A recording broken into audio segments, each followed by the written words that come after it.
Hello, welcome back. Today we're going to be talking about dilations. So, dilations is a fancy word for stretching and shrinking. Um, let's use the sine wave because I think that's probably the easiest function to use to understand dilations. Up until this point, we've been translating functions side to side, but we can also dilate a function side to side. We can also dilate it up and down.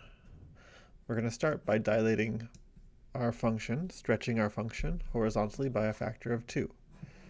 So when you see an equation like this, y is equal to sine of x, we replace every time we see an x by x over 2. You can see this has stretched our sine wave to be twice as wide. Let's now replace this x over 2 by x over b and move b and see what happens as we move it.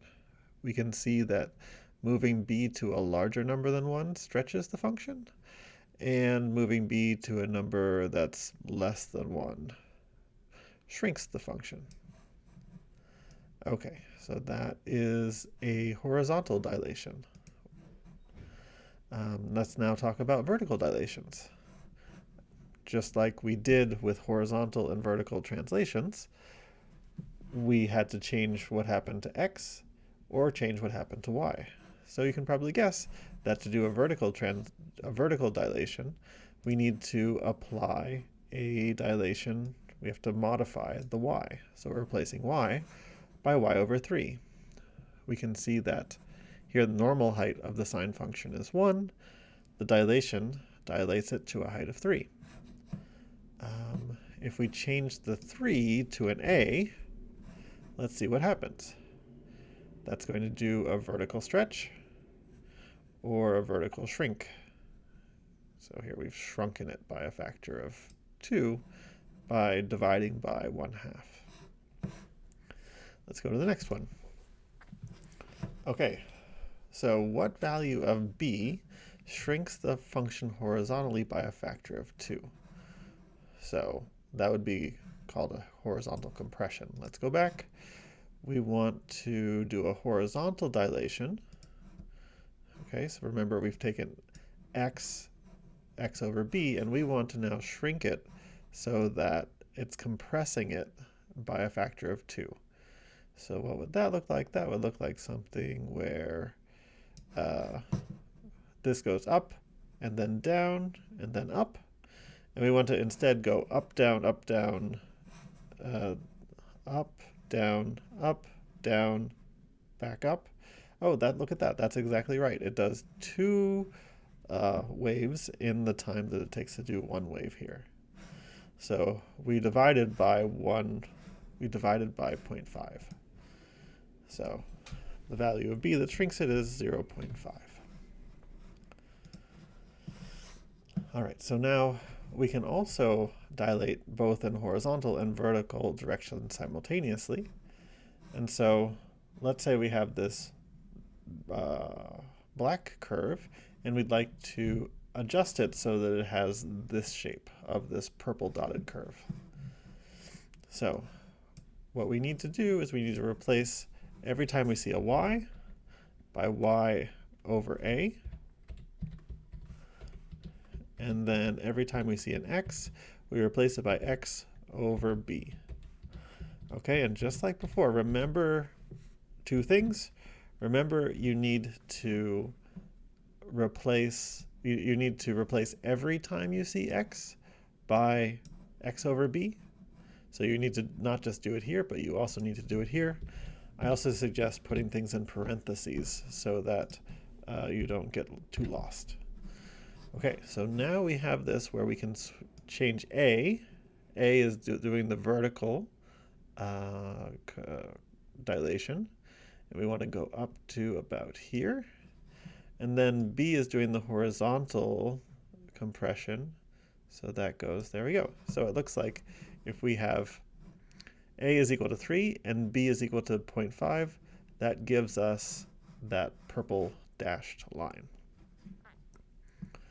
Okay.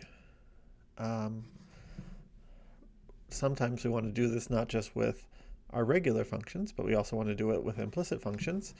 And because of the way we've set it up, dilating an implicit function works exactly the same way as dilating a regular function.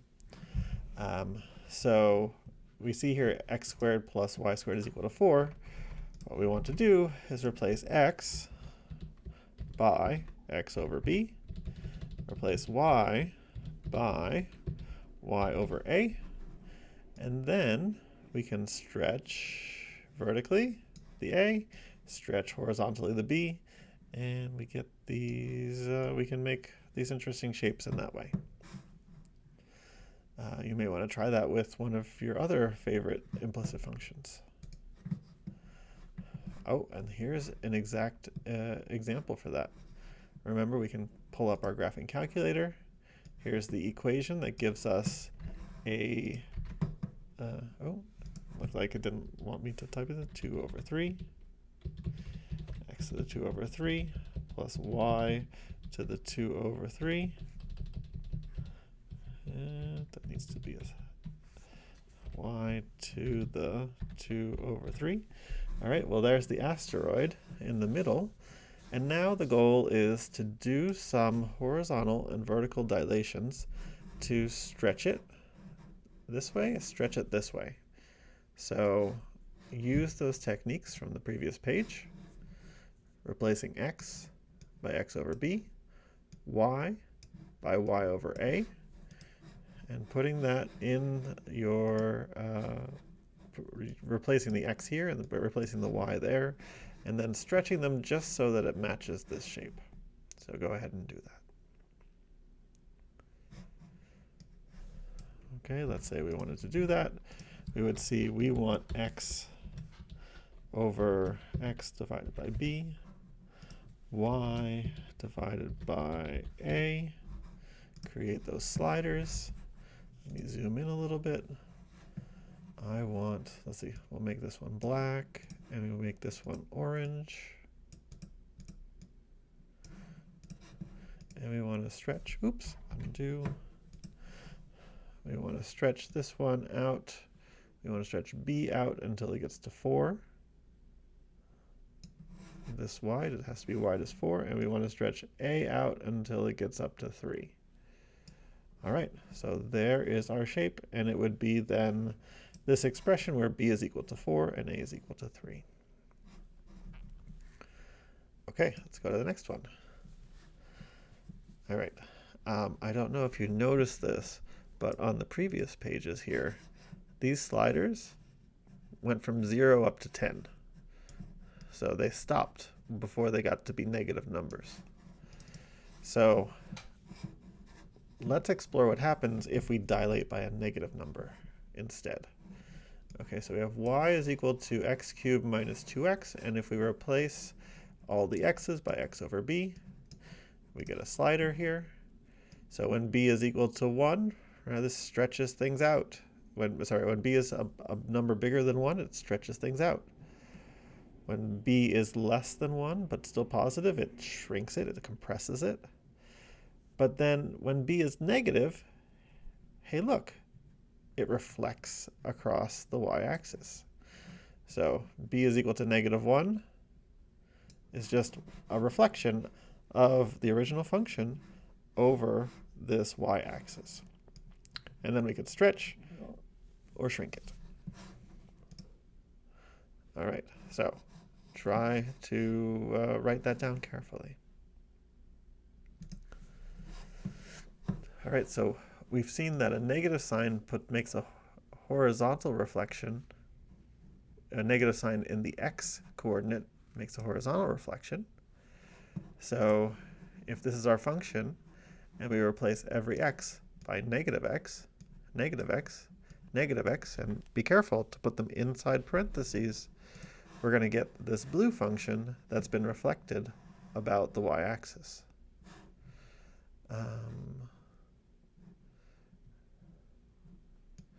Whoa, okay, so what does this say? It says move the sliders to see the two graphs are always related by a horizontal reflection. So this function has some variables in it. It has b and it has c in it. It's a quartic function, a function x to the fourth. And if we change b and we change c, both the original function and the reflection of the function change at the same time. Kind of cool. Okay, but at the same time, what we did was we started off with this blue function. We applied negative x everywhere we saw an x, and that did a reflection about the y-axis. Well, let's turn this one off, the green one off, and we will replace every y by negative y. And hey, look at that. That's making a reflection about the x-axis. And again, we can play around with the b and the c, and we can get some interesting shapes. Okay, so maybe we're going to, I'm going to turn this off. And what would happen if we replace every y by negative y and every x by negative x? What do you think that does? Well, it's going to do a horizontal reflection and a vertical reflection. I'm actually going to turn this one back on again, this red one. Right, the blue to the red does a vertical reflection. The red to the orange does a horizontal reflection, and so you get both reflections. And the cool thing is that that's exactly the same thing as if we took this blue curve and we rotated it around the origin 180 degrees. Let's move these things around a little bit just to play with them. You can see that wherever the blue curve is, you rotate it 180 degrees, and that's where the orange curve is. So that's going to allow you to do horizontal reflections, vertical reflections, and these rotations. So let's put them all in here and just play around a little bit, because these are kind of cool all together. Ooh, look at that. Okay, so play around with this, make a cool shape. All right, so here is a black curve. It has this shape. Y minus y to the 1/3 is equal to 2x plus x squared. How would you create the orange curve, which is a rotation of the black curve around the origin? So pull up your graphing calculator, try it out. I'll plug this in. Y minus y to the 1/3 is equal to 2x plus x squared. Yep, there's that shape. But now we want to take this shape and find a way to rotate it. So what did we say? We said on this previous page, every time you see a y, replace it with a negative y. Okay, and that did a vertical reflection. And every time we see an x, replace it by a negative x. And hey, look, there's that shape. So if you ever want to take a function and rotate it around the origin, you can do this. Later on in the semester, we'll talk about how you can rotate a function any amount, but we're not there yet. All right, that's it for now. See you later.